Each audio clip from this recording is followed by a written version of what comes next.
Hello, everyone. Let me do the echo solution. All right. So, hey, everyone. This is Andreas Pop Culture Guy. Today is the latest Andreas Pop Culture Recap, Episode 5. This is on Agatha, Episode 6, The Penguin, Episode 5, Daryl Dixon, Episode 4, and then, of course, Super and Lois, Episode um, 3 and 4. All right. So, let's get started. We got a lot of shows to talk about. First off, I gotta say, this was a pretty like awesome week for these shows. I think Africa, the Penguin, and Superman Lois are doing very well. So far, the one that's the weakest is Daryl Dixon. I think Daryl is maybe the weakest show right now I'm watching, which it's always kind of expected. When you come back, you only do multiple seasons. Sometimes 6 seasons is hard because you're coming off of the success of the first season if everyone likes it, and that's what's going on with Daryl. So yeah, so let me like get through each show and then we have a good time. So Africa all along, we got episode 6, the familiar by thy side is a pretty much Billy Catman centric episode. We get everything um on how Billy came back, how he, you know, how gets into the body of William Kampman, and we see how he, you know, gets to know like how he got to the point of episode 1, how he meets Africa, why he's doing this, why the witch's role, like we get a lot more explanation of his situation and really cool episode.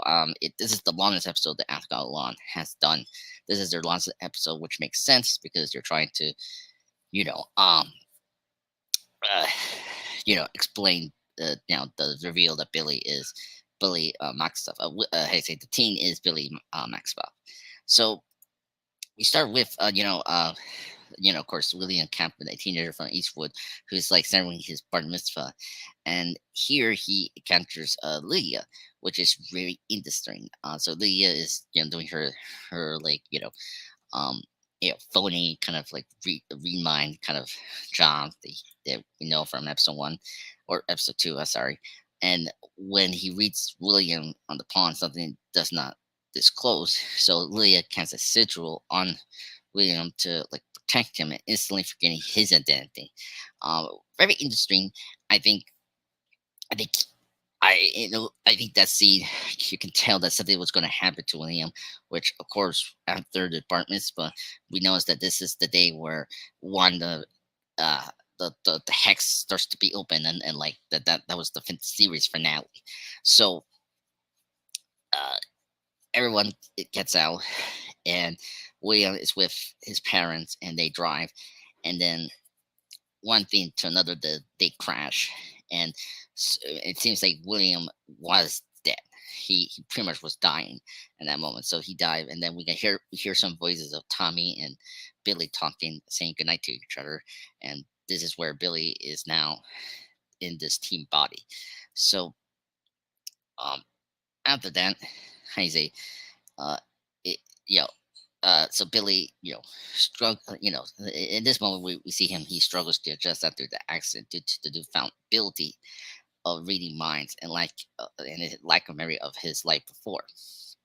A very intense sequence, like very X-Men level of like, discovering your power and being overwhelmed. Um, Really, I mean, the parents were really great. So far, Joe Locke, uh, right, Joe Locke, yes, Joe Locke, who's playing uh, Billy Maxoff, is fantastic. He really does a good job of separating these two versions in this episode very well, and really holds this episode very well. Hold on for a minute. Now you hear me, Steens. Okay, so uh, after going to his room and see what was William like, we jump how you say, come back into 3 years later, where Liam is with his boyfriend Eddie, who talking, and you see the relation really good, a very good relation actually, and then uh, great,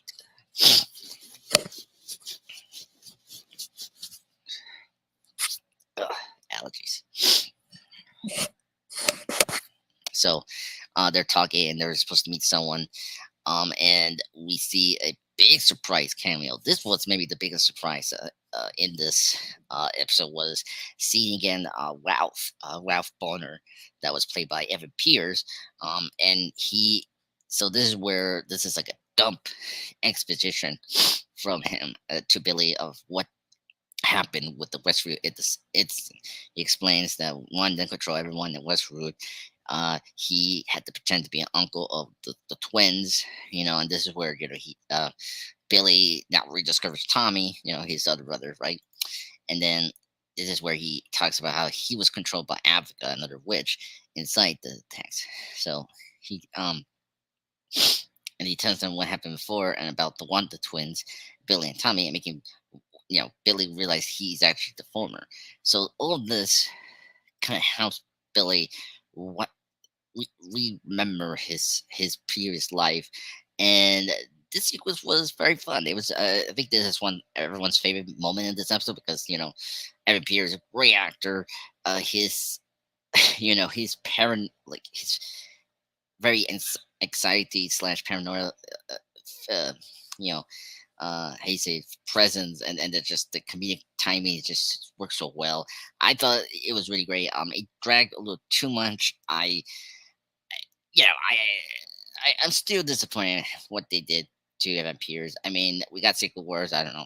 We'll probably get the actual version there, from the Fox universe. But it was kind of sad that we didn't properly introduce Quicksilver, his version, right away. But whatever. It's been 3 years since. So what are you gonna do? So after this, like, you know, meeting, uh, Tommy starts to research, and he determined to use the witch's road, to like make sense, make sense of this, and Polly will try to find, yeah, like trying to go to the witch's road to find Tommy and who can steal senses. So initially, if before we knew that he was going to use the witch's rules to maybe find Wanda, this makes a lot of sense that he wants to find Tommy because we don't know where Wanda is. Vision is, White Vision is somewhere, so it makes sense he wants to get his brother first, which makes a lot of sense. So I'm very curious about tonight's episode 7 of African Alone, where we're gonna lead to him. So I think it makes a lot of sense now that he's using the role to find his brother Tommy. I'm very curious how we're gonna bring Tommy back. There's a lot of, I mean, I guess the witch role can bring him back. Other ways they could do it.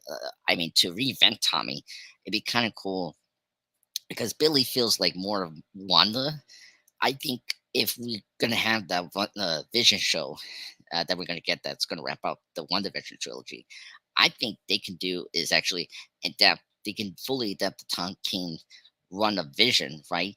And of course, in that book, Vision had like a trillion of androids, right? You can make Tommy actually an android similar to Vision, right? And he's like he's the child of Vision, And so him being like I know he has speed powers, but you can use an android and run at speed, Doesn't have to be magic or like mutants or like you can use sci-fi to like enhance the powers. So like him being a robot and he could do like super speed makes a lot of sense.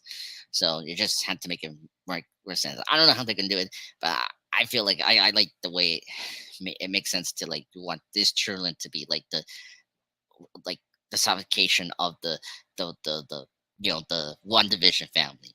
Like Billy is Wanda's kid, and then Tommy is like Vision's kid. It's like, oh, I see the semblance. Yeah. So um yeah. So after uh getting that plan going, he goes to Africa, and this is where we get the really cool uh his perspective of what happened in episode 1/2, where he breaks in to Africa's house.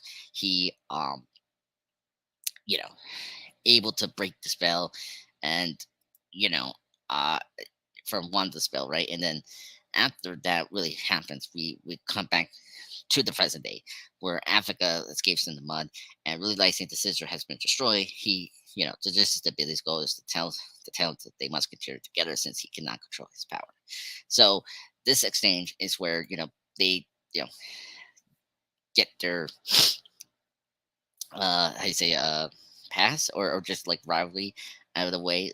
So like now Attica knows that was Billy, and then Billy knows that Attica, like they start to um tell one another to like be careful, because we're not playing nice, so a really great exchange.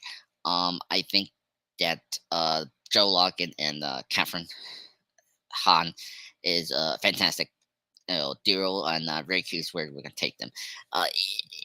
Like I, very fascinating rivalry between these two, and it makes sense because I mean Attica almost killed him and his brother, strangle, and obviously hurting Wanda and then the family and stuff like that, and then Billy, and then Attica sees them as like pain in the ass, So uh, that funny part was very intriguing. Very curious what's gonna happen. Like first up, where was Rio? Like Rio was not in this episode, and even the flashback to episode 1 and 2, where Rio was in those episodes, like just wasn't like honestly, you had to pay the actor when you have a big actor like Audrey Swanson, you have to pay them if they're in the episode, and the fact that they didn't show it, for obvious reasons, or it's very interesting they didn't show too much of it. Rio's was when she was with Attica, when she was in that like spell, and then Lita and how you say Jennifer, we like they were throwing them up, but what happened to them, and are they survived? Like, so very intriguing leftover. Is now making these next last 3 episodes. Well, tomorrow, today, episode 7, and then next week's 2 episode finale is they're really wrapping up the stakes here, and making the show spectacular. So I'm very curious where all of this is going, right? uh, and I think that's making the show, being very different, but exciting compared to other Disney shows that we have seen, particularly Marvel. I think this has been great since this has been the best one since Loki season 2, that we all like. So so I'm very curious what was gonna start for us episode 7. I mean, we there was like some clips we haven't seen yet, like the Winter Oz kind of thing trial. I don't know if that's gonna happen tonight or maybe next week. But yeah, so like I'm very excited. And this episode 6, I highly recommend watching it. It's really great. Continues, I think, the strength of Abigail Alon. It's been like at least consistent. Of course, if you see my MCU Bleeding Edge, uh, collaboration with the Abigail Alon recap discussion, I've been very positive. And yes, there's weaker episodes, but not as bad episodes. I think they're just weak filler episodes, but very enjoyable. I gotta say, and yeah, and I think the rating I gave this one was maybe like yeah, 9 out of 10, or maybe 8.5 10. I can't remember my ratings now. So you could look at the last week's episode 6 recap and review. So yeah, highly recommend. So now let's move into the Penguin. And speaking of consistent, oh my god, the Penguin, fantastic show, like amazing. It's still being awesome. It's still continuing to be the most like the most well crafted, character driven, like spectacular TV show that we have this year. I mean, as I say before, it's up there with Shogun, Fallout, X Men '97. This show it's so great. I just love it. Every week, it's has not like dropped at all in terms of quality. It's just like climbing up, like each episode. And it's like I'm giving this show like 9s out of tens. Like I never respect. So it's really showing that this show, like Matt Reeves has done such a good job of pulling together this show into this masterpiece, and it feels almost like a connection to the Batman movie from 2022 from Matt Reeves. So so what we're talking about the Penguin, episode 5, aka Homecoming. So we pick up where we were left off in episode 3, where Penguin gets rescued by Victor from the Maroni's like trap, portrayal, you could say. And so Osvic burned the car in the street, and while Victor was worried about Sophie's retaliation. That's what the word is, retaliation against them. Oz is not worried about it, and he appreciates Victor's victory. So their friendship is now much more stronger now than it was, and I think you see how they're now like connected. And I love this relationship. I think I, again, this show has done such a good job of using the Batman influence and not force it. Like, it's so cool to see Oz, Penguin, having a partner, like aka sidekick, that is almost like a mirror image of Batman and Robin. And it's like they have way more healthy, partnership than what Batman and Robin and some of his sidekicks have in the comic book. So it's just crazy. Really love their camaraderie and just their development has been like the highlight of the series. Um, After the car gets kind of like burned, right? Some of the gang come to pick up Oz, and Oz has a plan to kidnap the son of the Roy's, Tesh, and he forces Salvatore and the wife to make the exchange while when he was visiting, Salvatore in the Blackgate penitentiary. He will return the son if the wife returns the mushroom shipment that he took from Oz from episode 3.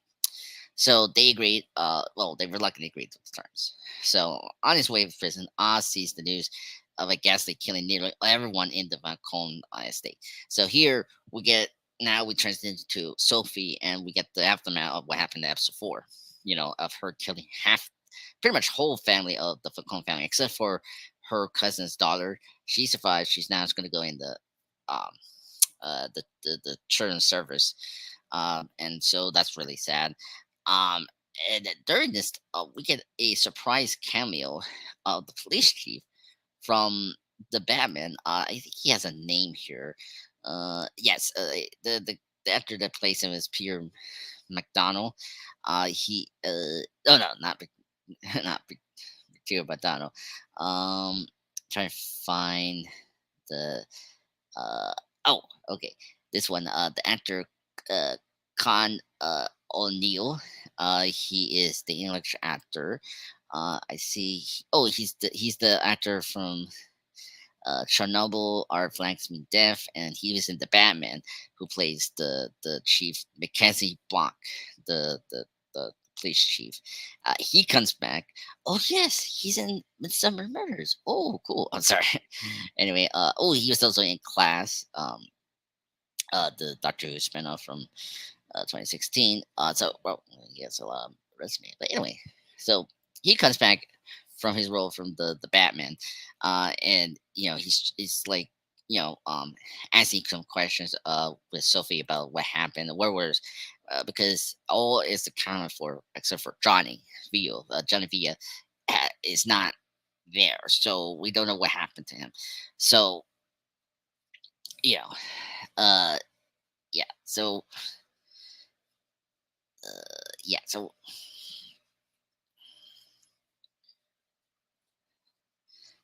let me read my notes here. Sorry, guys, for the silent moment. Okay, so uh, he starts to antagonize her because now that the new mayor is operation, he's not very kind to Sophie and the family back home because of they're evil, they're a crime family. So after that exchange, we see that Johnny is alive, but he's being tortured. Excuse me, Sophie to get information and get access to her father's cash. And so now we know that he survived and she's just being tortured by Sophie. So after this, Oz again, we come back, with Oz, and then like the gang are worried about the death of the Falcones, but Oz considers this advantage of Sophie did the work for them. So they don't now they don't have to worry about this one family. They have to worry about this other one that's the Maroons. So Penguin then, you know, asks Victor to take care of his mom, Frances. You know, despite disappointing Victor, Victor, finally will say, "Yeah, I'll take care of her." So after that, Oz arrives at the warehouse, right, to meet, with the wife, and he has his henchman Mikey well, before he left from the Black Gate Penitentiary, he pays a guy named Mikey, one of his henchmen, to try to kill Sal in prison. So we see this simultaneously when this drop off is going to happen. So after delivering the son safely to the mom, right, it was a trap again, locks the warehouse doors, and the gunfight ensures, which culminates Oz to light the son and the mother on fire, killing them instantly, which was so shocking. So I mentioned this on the Mind Report in MC Bleeding Edge with Jeff and Cyber, and uh, we. I at first, Cyber brought this up. He knows he had the same thing as I did. I was like, why is the sun wet? And and and then while he was going to his mom, and then soon when you know, Oz, did the layer, like the layer, that was like, oh, okay, okay. He probably was gasoline and he dropped it, and then you see the fire, and then bam, they burn. So very cruel death, and yeah, it was a cool, again, Penguin's being smart, thinking through his plans. Um, so we got that. So, but unfortunately, after that happened, the fire activates the chemical fire extinguisher sprays, forcing Oz to take the car with the mushrooms and leave for his base. When he discovers that nearly all the mushrooms died, which this was very heartbreaking. It's like wow, only two buckets survived, where the others just like completely dead. So he tells his men to take the two buckets, keep them warm, all that. And then he gets the call from Saboteur that he survived and he's going after him. And then the best part ever was Penguin say, "Look, hey, Sal, you might want to call your wife if he answers." And that was like, oh, best burn ever. So, yeah. So Oz is pretty much threatened. Then in the meantime, you know, um, Oz tells Victor to take Frances into hiding. So which he does by taking her into Crime Point, where he used to live, the East Side. And very good idea. We see again the Squid, the drug dealer, from episode 3. In the flashback, and so and he sees them coming in. I'm wondering if like the squid will kill the mom. Like I'm very curious. We're gonna get back to the squid, or or Victor will kill the squid in later in the series. So I'm really curious about that. So the squid sees them, going into that apartment where Victor Fan was before he died in episode 1. So so Victor, help her to get into the neighborhood where he grew up. As this is the lowest economic neighborhood, it was affected the hardest by the flood in the Batman. So very great real building again. So they would get back to Sophie, right? And after being tortured, Thea explains that Sophie's mom, Isabel Giganti, was planning to leave Carmine, but could not do to her own children. Eventually, began to support her desire to be the new head of the family. So you get, Johnny desperately trying to get Sophie to release her and not kill him, um, and telling her that he loved his mother. I mean, you know, uh, you know, regretted what happened to her, and like she will make amends by giving her what she wants, have the family, and get the respect she needs to get the man behind her. And so and that's why she listened. So that we see in the next scene where Sophie gets ready, and Dr. Rush visits Sophie, and he realizes that he knows she was involved with the gas leak, and nevertheless support the decision and is willing to stay with her. So okay, so Dr. Julian Rush, very interesting character. We didn't talk too much about him in the Monday Report. I'm very curious with Dr. Julian Rush. He is a very fascinating character. We don't know him much. He's just this character is a therapist for Sophie. And in episode 4, we get more of an explanation, like what he did. Like he started to realize that Sophie was telling the truth and all that, right? Why he's doing this? Like he's now a bad guy. Like that he has some motive he wants to do, or he's like manipulating Sophie to do this big extended gang war for him. That he has even bigger ambitions, right? Like, because I'm looking before this live stream view, I look at this video, and everyone's expecting like you see like the scarecrow or like some other type of villain, and the video was kind of interesting. I don't know, he's not the scarecrow. That's, well, I don't think DC will allow Matt Reeves to like change up scarecrow, like the name Jonathan Crane, like that's such an iconic name. Like I don't know if you could do that. Hugo Strange, that's something I wasn't thinking about, like him being like a version of Hugo Strange. That could be possibly.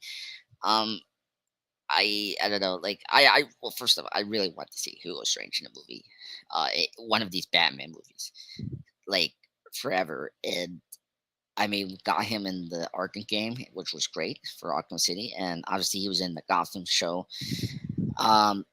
Despite what you guys thought about the show, I mean, the casting of BD1 as Hugo Strange is a fantastic casting choice. So again, like what we were gonna do with this, character. So that's up here. And then there was another suggestion from the video that I kind of think that makes a lot of sense. Is maybe Dr. Julian Rush is going to be the new version of the Calendar Man. That makes sense if you think about it, right? The Calendar Man is named, I mean, Calendar Man, comic book character, yes. Let's see. Yes, his actual name, his alter ego, is called Julian Gregory Day. So I, I think that could make a lot of sense to bring him. Like, I think you could bring Counterman to this universe. I think, if because we've been begging to see other villains from the Rogues Gallery. I mean, like the Batman had all the four. I mean, the four major villains of Batman's Rogues Gallery. I mean, the Penguin, the Riddler, and Catwoman, and Joker. I mean, Joker briefly was in the Batman as a cameo, but you got the four, right. And then this show, you got, the Falcones and the Maronis back again, and the big part in this show. Sophie is the Handman.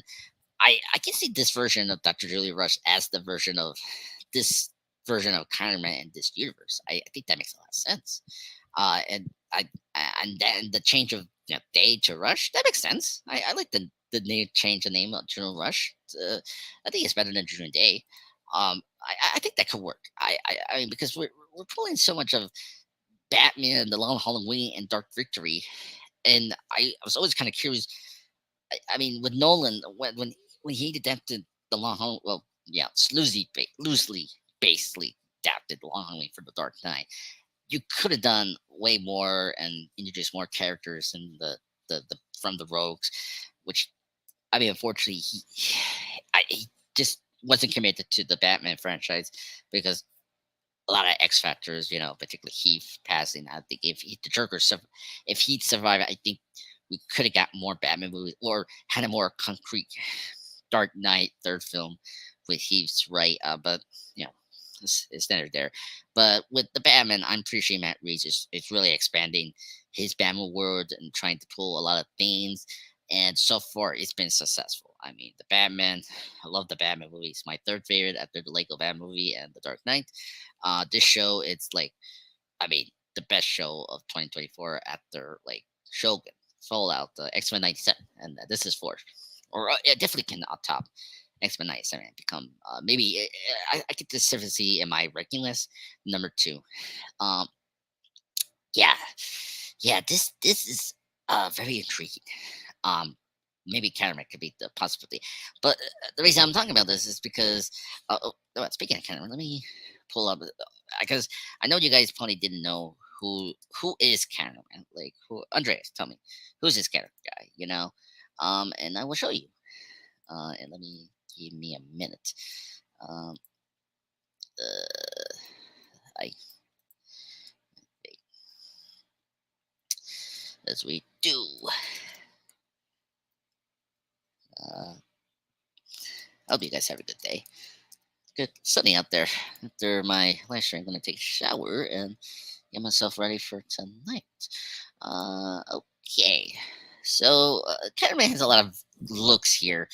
I will pull up. I think the one. This is tough. Like, what should I? Oh, this is good. I'm sure about Counterman. I'm not curious. This is. Oh, yes. It's a big anniversary. Huh. Well. Let me see. I think I don't know. Should I do the Counterman anniversary? But okay. Anyway, I'm talking myself down. Anyway, so let's do this share here, so I can show you who is Counterman. And I got the Wikipedia here as well. Hold on, let me cancel it. Let me make this image very full. Um,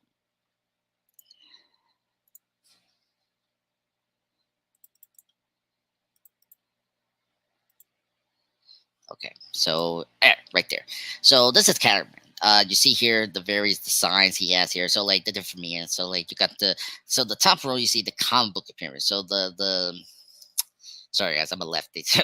So the right, where you see the very pale look, that's from Batman: The Long Halloween when Jeff Lowe and the late great Tim Sale uh were doing this Batman: Long Halloween. They had really great designs of the Batman Rose Gallery, like very like pulpy kind of designs, and they revamp the look for Cameraman here, where he was kind of like the head lector of the story, and I think here trying to let me look back at the Long Halloween here, yeah, like he had like all the names like of the months under his forehead like at the scar as you see here the main thief of the design here that is inspired by um of the long way the Arkham City design of the camera there is you see his whole head is like marked with all the months in the calendar, so really cool design. But I think it's one that people remember know the most from the calendar man. And then you see here the the goofy costume here with him with the big like Cape Candor, like red and white. That's his somewhat iconic Silver Age kind of design. So Counterman, he's a very interesting character, one that I'm not against seeing. We saw one actually he had his besides the game. I can say that did very well like that, and of course he's in the Batman Long Halloween animation two porter, was great design as well. So, same thing. James Gunn's brother playing him in the Suicide Squad. And same design here. So let me see if you can. Let me stop the string. Let me do this. Let's see. Yes. All right.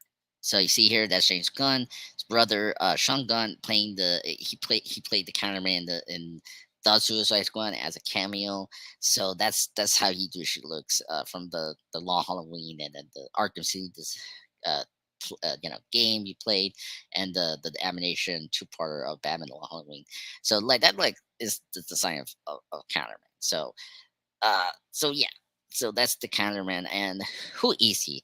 Well, basically, let me cut here, do a share screen here. So,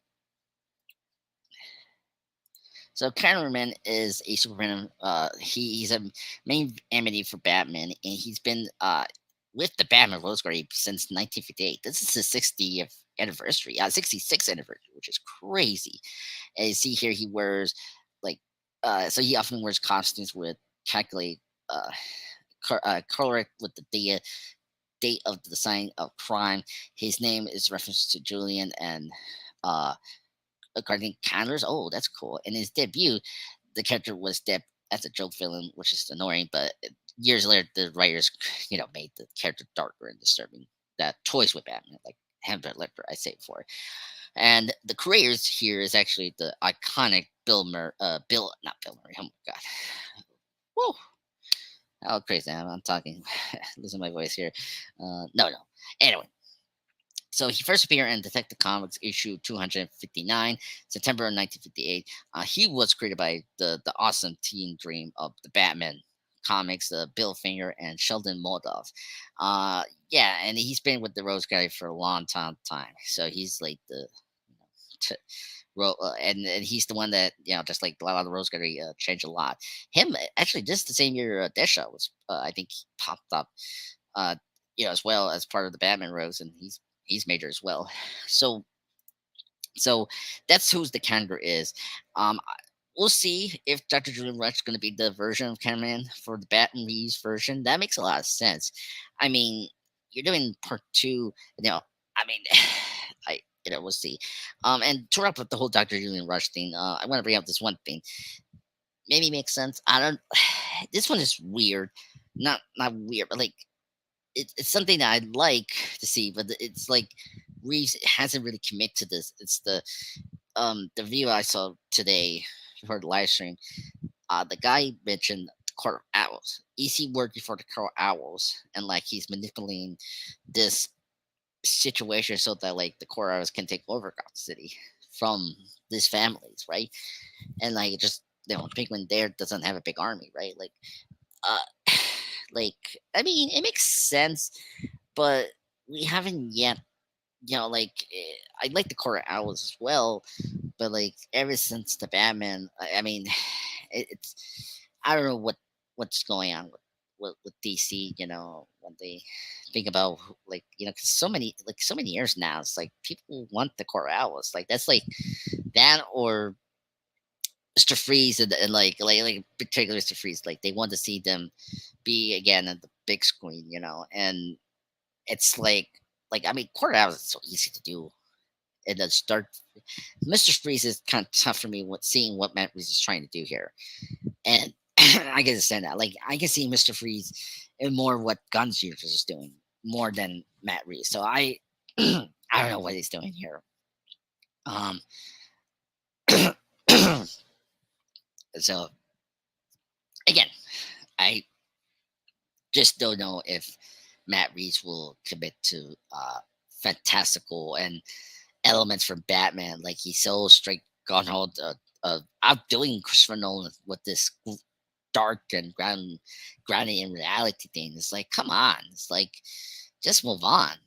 Like, I'm a little concerned. Like, I well, I'm a little concerned for like maybe he's not to because like he's not trying to separate himself from Nolan enough.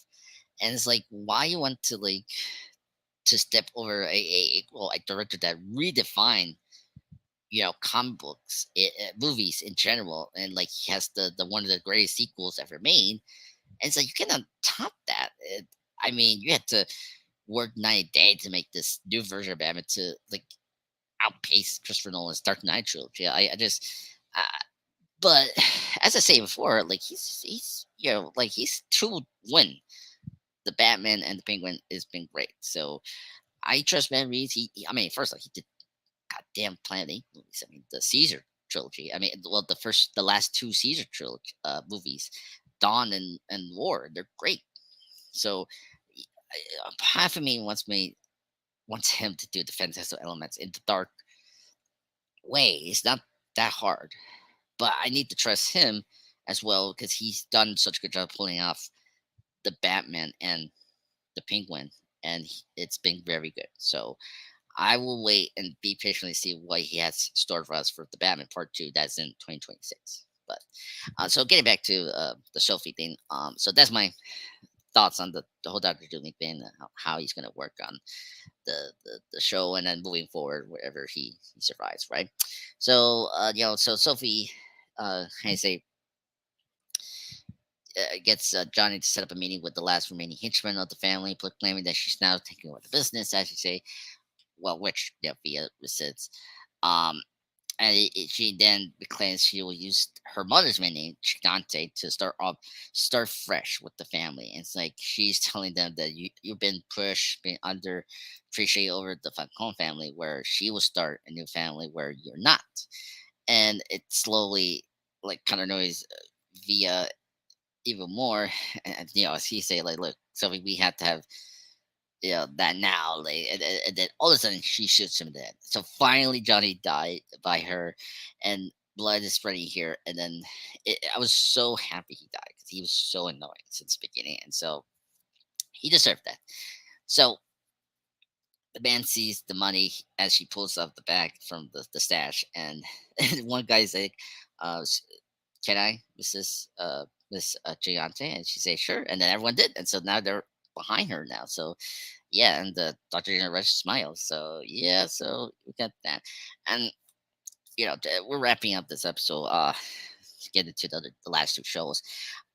We got also um, what is it? Oh, Sophie finding Sal in his cabin that he's at after escaping from Blackgate, and she offers her the partnership to kill Oz and take over the city. So now we get this now new family and this old family teaming up to take over Gotham City and kill Oz.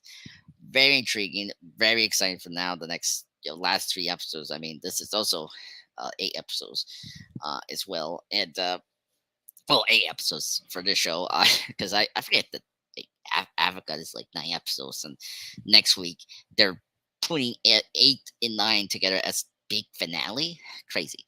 Um, yeah. So like so like we got that, and then Oz um knows where Vic is, so he goes to the department, and we see Oz getting put down by a woman in this episode. I brought up in the Monday report that Eve, his like lover, that is like the like escort, tells him that, look, I cannot be connected to you. I don't want to drag you because it'll be too dangerous what you're doing right now. And so because she has to take care of herself her girls.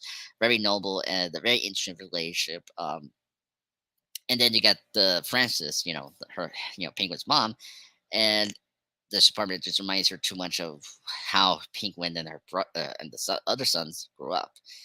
Um, and then he talks to how you say it, Vic. Vic's asks what happened to the brothers. I like this dialect, one of the best ones. Penguin said that the city took them all. So mean that either drugs or crime or whatever like had taken all the brothers, and they're no longer with Penguin and the mom. So very sad. Great moment with between Oz and Vic. And again, this is a very wholesome like friendship that is not bitter or like like backstabbing. It's like this father son relationship. It's just like really great stuff. Like when Vic hears Penguin coming, and it's like got startled because he's sleeping. He says sorry to Vic, and it's like Penguin says, "Stop!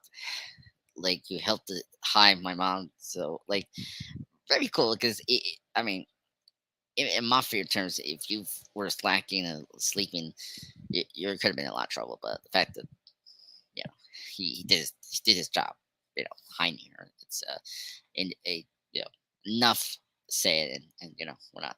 Um, After that, Penguin opens up like a penny thing, and he finds this like this I have to remember, the underground trolley coin.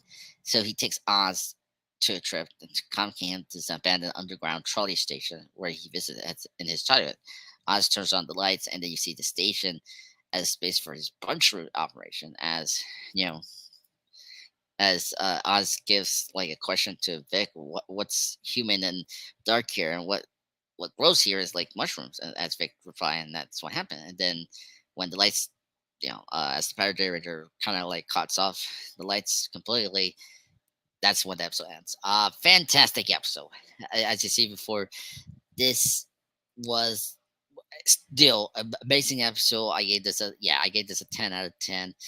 Um, or I think 9.5 out of 10. Uh, like I wrote, because it's not like that long. I mean, I'm amazed about this show. I'm very excited. I can't believe we got 3 more episodes. Very excited for next this Sunday about the Penguin after I'm done with my live show review of Heather's. That's gonna be soon. So yeah, very curious. Yeah. Highly recommend. I mean, I should say not. I need to stop saying highly recommend for this show because the Penguin is great. Like one of the best shows. All right, still keep watching the show. All right. is one of the best. Right? And I will say again, highly recommend. Sorry, but one of the best shows. So, all right. So we're all done with the Penguin episode 5, Homecoming. So let's get into our last shows. Let me wrap up quickly here. Let me get into Walking Dead Daryl Dixon season 2. I'm not gonna talk too much about this. This is episode 4. Uh, yeah, as I say earlier, um, in this live stream, I think this is talking these 4 shows like Africa, Penguin, and Super Lois. This is definitely the weakest of the bunch, because like I could tell you that it's because the structure of this episode, or every time I moderate this, I actually moderate my last this Monday report on the Penguin. With the Penguin, it's like you go to Wikipedia, like they're so organized and like to tell you what happened with the episode events. Here, it's like just get this Marinized events in just. Uh, I don't know. It was so less of this discussion with Derek Dixon episode 4. I gotta say, episode 4, great, good episode. Better than last week's episode 3, and there were big shocks. 2 ones, I gotta say, and so like the first major thing. So I'm not gonna look at the Wikipedia. Like it's a pretty simple episode. So the nest is being attacked. We picked up where episode 3 left off, where Durant and the army experiment the army to become super walkers, and there Carol escapes it by taking over the car where Karat is being tied up and held to, like, to pull the walkers following, and get to the nest, and uh so like yeah so basically during that battle, Carol and Daryl meets finally for the first time since the original show. So they get back together during the raid in the Nest Castle. I'm very happy. I heard this actually changed. They went up to the meeting, so it was great that they didn't wait too long for this, like to be up for the first time for Carol and Daryl, like back, like meeting up again, uh, finally after being separated. So I really appreciate that. But I gotta say, there were 2 major developments happening here. We kill off Isabel. So Isabel is the first major that we have here, and I gotta say, I was very sad and disappointed that Isabel died. I thought her character was really great, from first season. Her relationship with Daryl was very interesting. Them getting together, like falling in love, made a lot of sense from episode 2 and then 3. And I like, I was, I, I gotta say, this reminds me a lot like Loki. I brought this up in the Monday report when it was just me and Jeff.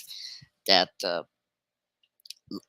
like the first season Loki was amazing, especially Sylvie. Sylvie was the breakout character. Like I think that she like had the best character arc, and then when it got into season 2, they didn't know what to do with Sylvie, and like she was just there. She was very, like, she was not a proactive character, and it just, I felt like they didn't need Sylvie at all in that season 2, because like despite they were talking about Kane, who remains, that's will start the TVA. It didn't feel like we needed Sylvie there. Like, I mean, like I tried to think of what episode, like episode 4, when we, Sylvie was trying to kill Victor, right? And I just felt like it didn't make. Episode 3, I think, why we got to there. Like, I just didn't think Sylvie was really necessary for the story they were telling in season 2 of Loki, and that's kind of the same thing here, but the opposite of that, where like they're like the showrunners, uh because Carol is coming into the show, it's like we don't need a lot of the season 1 characters that we kind of established here. So like the fact that they killed Sylvie, like, it's funny, there's another character named Sylvie here. That was one of the nuns that that was a friend of the Isabel and Laurent from episode one, and she died last week in episode three, and then this episode we kill off Isabel, and it was just sad. It didn't make a lot of sense to kill off. I think you could easily continue with her character and like have another person besides Carol. Like I get you want the Daryl Carol thing, but it's like we had them together so many years from the original Walking Dead show. So I don't understand what they're trying to do here. So they're really trying to get rid of the season one stuff and start like a new and fresh, I guess, into the third season. Um, because uh Isabel wasn't the only major character that died this episode. Jerron died this season as well. So the main bad guy we follow for this like half portion of season two and from one is dead now. She's no longer the villain. So yeah, I I felt that that was maybe. I mean, I'm not too blessed about Jerron dying. I think I was kind of glad she died because I like the way she died. I think that's the thing because what that's the thing I had to bring up. So Jerron's death was really good. I think her character went out in a really good like way. Where Isabel, when I say disappointing, it's not because I'm that the showrunners took away here. It was just how she was taken out was so laughable and bad. So what happened was, and Jeff mentioned this, it was so goofy. She got just a knife stab from the main guy, La Saron, the main leader of the Nest Castle, that we saw from the end of season one, and then a bit more here in season one, season two, and she he stabbed her. That's it. And then, so like she dies slowly to death. And it's like, what? That's how you're gonna kill her off? So not only I was sad they want to kill her off, but like I was disappointed that the way they took her off was just so laughable and just not like a heroic or like really tragic way. It was just like very stupid and just laughable. And it's like how you could do that. So it was just really bad death, execution wise. And I'm very sad this is gone. So what are you gonna do? And Jerron, a great villain. I think her death was way better, way executed much better. I mean, that's the the syrup, the drug that they enhanced the walkers was really cool. The fact of seeing that on a live person was really great and gruesome. Her seeing the veins turning like the black and then like the she gets puffed with blood. When it sits, it was gross. It was like perfect way to die. And I like that Carol was the one that killed her. That was great. Yeah. So you got that. So after the next attack happened, Carol, Daryl escaped. They were trying to find Laurent. So now we got this arc here for the last two episodes, episode five and six. That Daryl needs to find Laurent. Laurent has gone with the other season one veteran. Here, let me. Oh, I don't know why I said that. Here, let me get this quick here.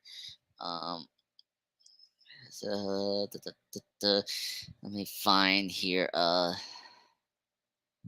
Flora. So Flora is the one that we saw from last season. So he's with Laurent. So we don't know what happened to them. They escaped. Laurent did save the cube, the Emexa cube. Uh, the that was from season one. He kind of left it to tell Daryl that he survived. So very interesting. Um, yeah. So they're walking to the path to see where to find Laurent, and you know, uh, the Laurent, and they meet up with this like older couple at the farm, and I get Jeff. Like I know that this part, I know you guys probably didn't like that part where they stuck with these two older people, and it's like almost like the farm thing from season two again from the Ritual they did. I kind of get it. I enjoy it. I didn't mind it. There was just stuff, there. I mean, this was like a long episode compared to last week, where they were just like really taking their time to get Carol and Daryl back again and getting their thematic right, and it's right from the beginning. So we got really funny moments like the guy, the French husband, like saying hi to the walkers. They're like lock from the fences, and it's like saying hi to them. It's like very funny.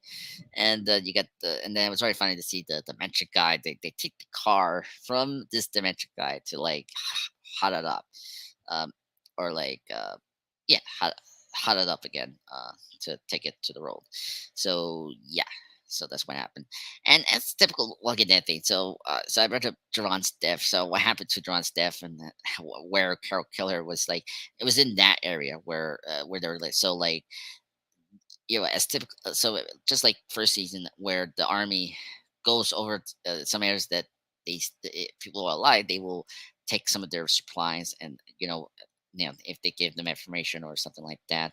So they come back because the husband betrayed them. He tells them that they're here and all that, and so that's why Jerron is there and all that. And the wife, who's way more supportive and like it's actually the hero here, she hides them, and then we get the suing fight here, and that's where Jerron dies by Carol shooting the two men. She grabs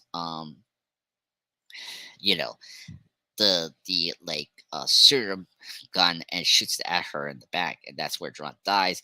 So she gets infected with the supreme hench drug, and then she gets overdosed and gets killed by that. So the end of Jerron. And unfortunately, when we get back downstairs with the couple, sh so sad that the orderly wife died, and they put the grave, and then Carol Daryl leaves off and trying to find Carol, Laurent. Sorry, not Carol. Carol's with Daryl. So that's what happened. Then the end of the episode, I'm so annoyed with this end of the episode. They the army's there. They know Durant died. They go to the two people, the two like I guess heads of the Nest Castle. They capture and they torture. They get them released instead of killing them. Which so now I'm annoyed that Laurent is survive, and so he tells people to reunite and try to find the boy Laurent again to do yet again this ritual thing. So I'm very annoyed that he survived. So I hope Daryl or someone or Carol kill him and get this Nest thing done with. I gotta say I'm done with the Nest storyline. I guess that was something I didn't bring up. I'm very done with Nest thing. I want it to be over. So yeah. So that's the end of the episode. Yeah, not like not too spectacular with the season. I think I agree with Jeff here. This season two is not as good as first season. But unfortunately, but I'm still excited to see the last two episodes and see where it goes. Hopefully, they stick the landing. I stipulated it's like okay, at least they were still good, but they did drop in terms of quality. In terms, there were just too many. There was just too many story plot points, and they just. I think they needed more episodes to do these storylines. Yeah. But yeah. So I think this six episode thing is getting to hurt them a little bit. So yeah. So that's the end of Walking Dead. Daryl Dixon, season two, Book of Carol, episode four. So all right, then let's wrap up here today, guys, on Superman and Lois, season four, episode three and four.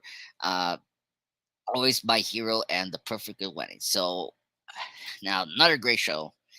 Not expecting this. Like one of the great things about Superman and Lois from these last four seasons, they are so good at doing twists and turns on us. We're expecting this. Like first season, I thought the the man in the iron suit was Lex Luthor. I mean, he was called Captain Luthor, but then the reveal was he was actually John Henry Iron's deal. So that was great. And then it was actually Clark Kent's like biological like half brother was the main villain. It was crazy. And then season two, we had uh, multiverse doppelgangers as the main villains, and like Bizarro came in. That was really cool. And then season three, you got the Intergang with Bruno Mahai, with Lois Cancer, with as the big focus, but they brought in Automelopia as the main as part of the experiments, and Automelopia was the wife of Bruno Mahai, and that was really cool. I- And then we got introduced to Lex towards the end of season three, and he's the main bad here, and so far it's so great.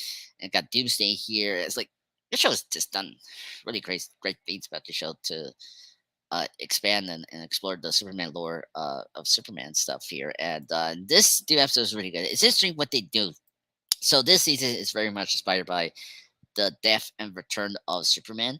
And these four is definitely like loosely based on that. So let me say here, Superman does come back. So episode three, always my hero.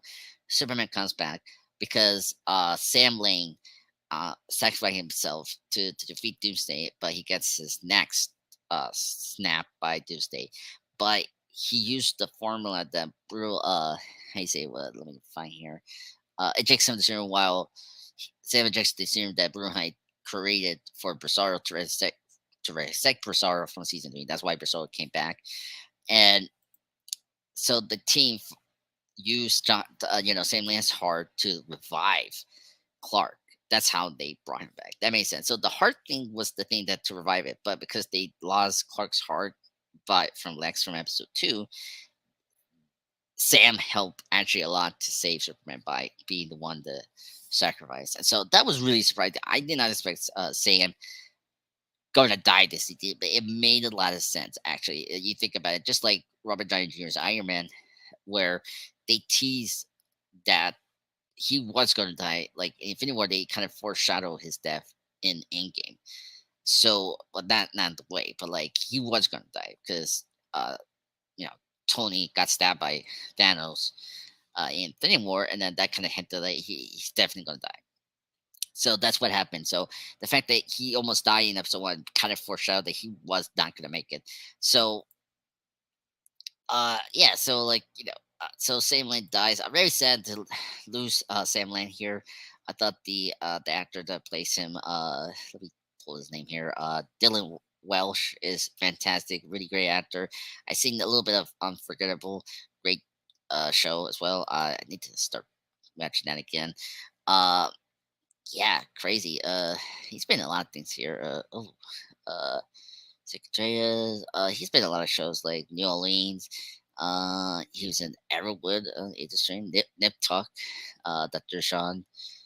Oh, Nick Tuck. Okay, that makes sense. Yeah, with Julian McCann. Very interesting. Uh, so yeah, like fantastic actor.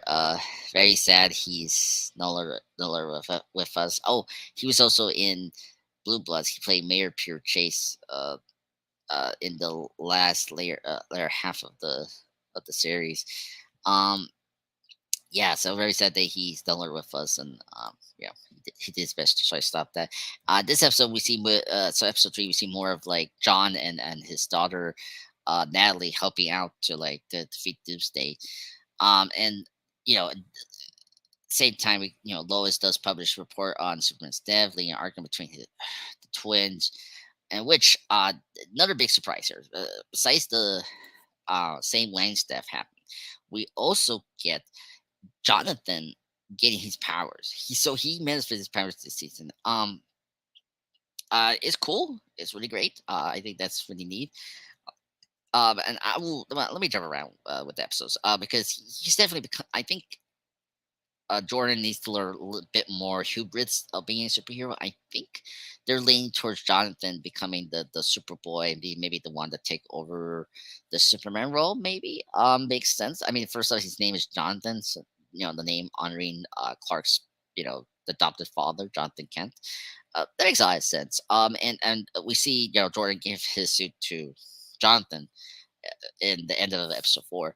So very interesting. You see, he's getting his powers very quickly, efficient. Where compared to Jordan, where he slowly like similar to Smallville's, Tom Welling's Clark, where he had to like the few these like 3 4 seasons he had to gradually learn how to control several of the abilities like heat vision, hearing, X-rays. Like the multiple abilities that he has as a Kryptonian, right? And so very intriguing. And you see how he's very noble. He's not like rash or and you know you know like his brother Jordan. So like it's very interesting what they're doing here. Never expect that to happen. I don't know if that was plans to maybe make him later on, but because it's the final season, I think it's a good time to maybe do that. So yeah, I will agree with people that maybe this me is too much to do in these 10 episodes, but they're pulling off in a way that's not cringy or like rush in a way. Um, I mean, it's just really interesting. And at the same time, you get um, Lex still trying to find the location of his daughter from Sam. Of course, Sam is refused, and then uh, I say like refuse. Sam is refusing to like give the location to Luthor about where the whereabouts of the daughter. And so yeah, it's still great to see Lex, being this very complex character. I think so for this the actor playing him, let me get this, Michael uh, Cut Cutlass, has been fantastic. And of course, he's Abraham Ford in The Walking Dead. And I think he's been a really great Lex Luthor. I think he's been the best version, probably my like top tier version ever. So yeah, so it's really great here. Yeah, very excited to see that. And then and the episode 3, to wrap up episode 3, that's the main. So the main thing about episode 3, you got like Sandan's death.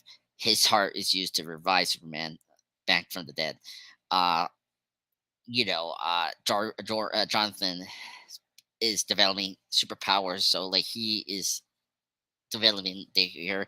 Then at the same time, we see in flashbacks that Clark and Lois, villain Sam. The first time of Clark being Superman, Sam is also, and then the next like flashback is Sam being trying to give Clark his blessing to marry Lois. Very cool scenes. Yeah, of course, the glasses. Like the fact that Sam didn't recognize that Clark is Superman with the glasses is always a debatable thing. And throughout, it's like how people don't recognize that Clark is Superman without the glasses. It's like, look, third disbelief. Um, then we get into episode 4, the perfectly good wedding.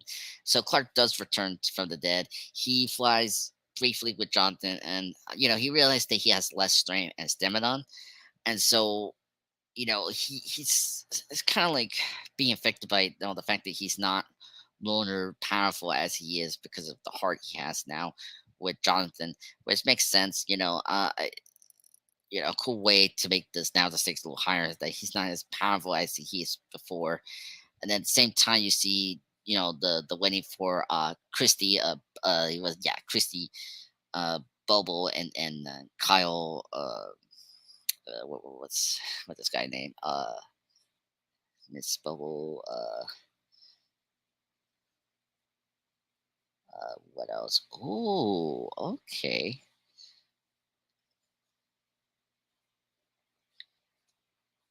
Trying to find the name for the Kyle Crushen, Lon Lane's ex-husband. They're getting married from this episode, but they postponed it despite not knowing each other. They still love each other. Like, I know Christy, Bobo is kind of branded with the child of Kyle Crushen. Kyle, the ex-husband of Lon Lane. And I think that uh really cool centric episode to wrap up their storyline. um and then at the same time we get uh you know how you say, Grinch, that was revealed to be Charles Kimball, who's the one that tricked Sam from season 3 and to 4. She is being protected, is trying to be persuaded by Lois to like take down Luthor. But she doesn't do that despite being placed into the daily custody. Charles flees, so we don't know what's going to happen with that. Um, and this is where Jordan gives Jonathan his seal, which was really cool. And then has a like the media outlets now know that Superman has returned, so I'm very curious what Lex going to do with that. And speaking of Elizabeth Luthor, um, the actress from Agent of Shield, Elizabeth Hedren, who has directed a couple of episodes for Superman and Lois in the past, she's been a director for 2 episodes. Um, is going to be Elizabeth Luthor. So that's really cool. That she's going to be the daughter of Lex Luthor, and I think she's a great pick. I think she's perfect. And I love her from AJ Shoes as Gemma Sims. So that's a really great pick, and I think that was gonna make me very excited even more to continue here. So we're getting a lot of cool innovations here. Um, yeah. So overall, I really like this two episodes. I say highly recommend still for Superman and Lois. I think these two episodes were great. Very shocked what they're doing with this. Yeah, very excited for 5 and 6 for next week. So yeah, this. So let me wrap up this. Thank you everyone for joining me today on the Andreas Pop Culture Recap, episode 5 on Agatha Lawn, the Penguin, and Superman and Lois, and Daryl Dixon. So I'll come back next week for more recap. So I hope you guys really enjoyed. Comment below if you want me to do some improvements and all that. I will. But overall, thank you guys. Have a good week. Ciao.